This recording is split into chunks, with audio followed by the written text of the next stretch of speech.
Le Maroc, un pays qui fascine des millions de voyageurs année après année. Mais attention, ce succès, ce n'est vraiment pas un coup de chance. On va plonger ensemble dans plus de 1000 ans d'histoire pour comprendre comment ce royaume a été, en quelque sorte, méticuleusement sculpté pour devenir la destination incontournable qu'on connaît aujourd'hui. Et cet attrait, il se mesure en chiffres, et pas des petits. Tenez-vous bien, 150 milliards de dirhams. C'est le revenu record que le tourisme devrait générer d'ici 2026. On parle là d'un véritable moteur économique pour tout le pays. C'est colossal. Alors d'où vient tout cet argent? Eh bien, d'un nombre de visiteurs qui explose. On s'attend à accueillir 22 millions de touristes. Pour se faire une idée, c'est un peu comme si plus de la moitié de la population du Maroc venait visiter le pays en une seule année. C'est juste énorme. Évidemment, un succès pareil, ça ne tombe pas du ciel. Non, c'est le résultat d'une construction lente, patiente, qui s'étend sur des siècles. La vraie question, c'est comment le Maroc a-t-il réussi à bâtir cet empire touristique? Pour trouver la réponse, il faut remonter le temps. Et ce voyage dans le temps nous amène aux origines, aux fondations même du Maroc. Tout commence avec les grandes dynasties. On parle de ces familles royales qui, l'une après l'autre, ont littéralement façonné le royaume, laissant une empreinte architecturale et culturelle indélébile. Regardez cette chronologie, c'est plus de 1200 ans d'histoire qui défilent.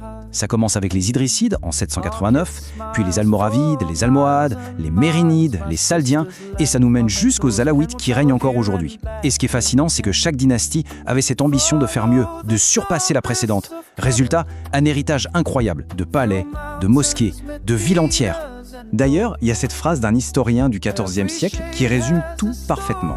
À grand roi, grande ville. C'était la mentalité de l'époque en fait. Pour un roi puissant, il fallait une capitale qui en jette. Chaque nouvelle dynastie voulait marquer le coup, affirmer son pouvoir, et le meilleur moyen de le faire, c'était de construire une capitale encore plus grandiose que la précédente.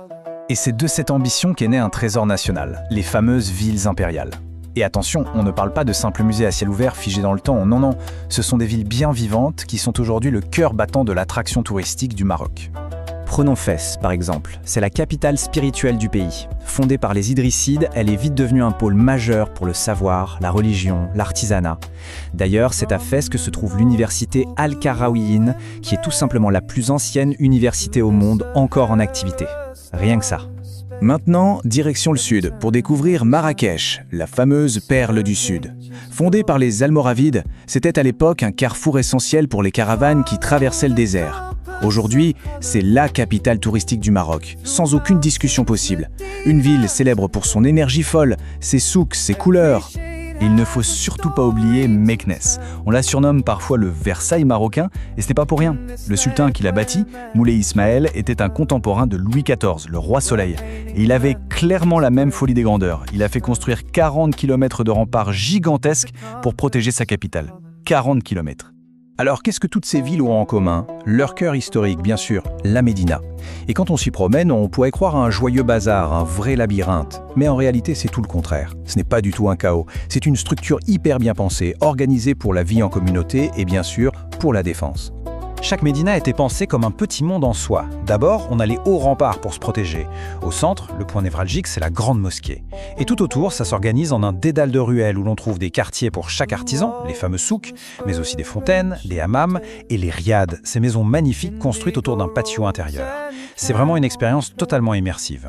Bon, on a beaucoup parlé des villes impériales, mais l'histoire du Maroc et son attrait ne s'arrêtent pas là. Il y a aussi cette facette incroyable, l'ingéniosité humaine face à des paysages parfois très rudes, voire désertiques.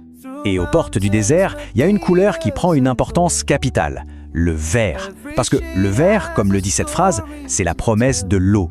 Et qui dit eau, dit vie. C'est tout le principe de l'oasis en fait. Et pour créer cette vie, les gens ont mis au point un système agricole absolument génial, en 3 étages. Tout en haut, on a les grands palmiers dattiers.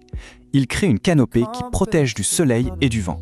Juste en dessous, à l'ombre des palmiers, on plante des arbres fruitiers, comme des figuiers ou des abricotiers. Et enfin, au niveau du sol, là où c'est plus frais, on cultive les légumes, carottes, blé, tomates. C'est un véritable microclimat créé par l'homme où chaque goutte d'eau est optimisée. C'est brillant. Alors voilà, on boucle la boucle. Toute cette histoire, ce patrimoine incroyable, que ce soit les villes impériales ou l'ingéniosité des oasis, tout ça c'est le socle, la fondation sur laquelle repose le succès touristique du Maroc aujourd'hui. Et les chiffres actuels le prouvent, la dynamique est vraiment là. Après avoir atteint le chiffre record de 19,8 millions de visiteurs en 2024, le Maroc ne s'arrête pas là et vise maintenant 22 millions pour 2026. C'est une croissance constante qui confirme vraiment sa place parmi les grandes destinations mondiales. Encore une fois, ce n'est pas de la magie. Derrière ce succès, il y a une vraie stratégie. Qu'est-ce qu'on fait? On multiplie les vols pour que le pays soit plus accessible. On monte en gamme avec plus d'hôtels de luxe pour attirer une nouvelle clientèle. Et surtout, on capitalise sur une réputation de stabilité et de fiabilité. Et ça, dans le monde actuel, c'est un atout qui n'a pas de prix. Au final, ce qu'il faut retenir, c'est que les cités impériales, les médinas vibrantes, les oasis verdoyantes, ce ne sont pas juste des cartes postales du passé. Ce sont les fondations bien vivantes sur lesquelles le Maroc est en train de bâtir un avenir touristique record. Ce qui nous laisse avec une question passionnante. Après avoir bâti tout ça, que construira le Maroc demain ?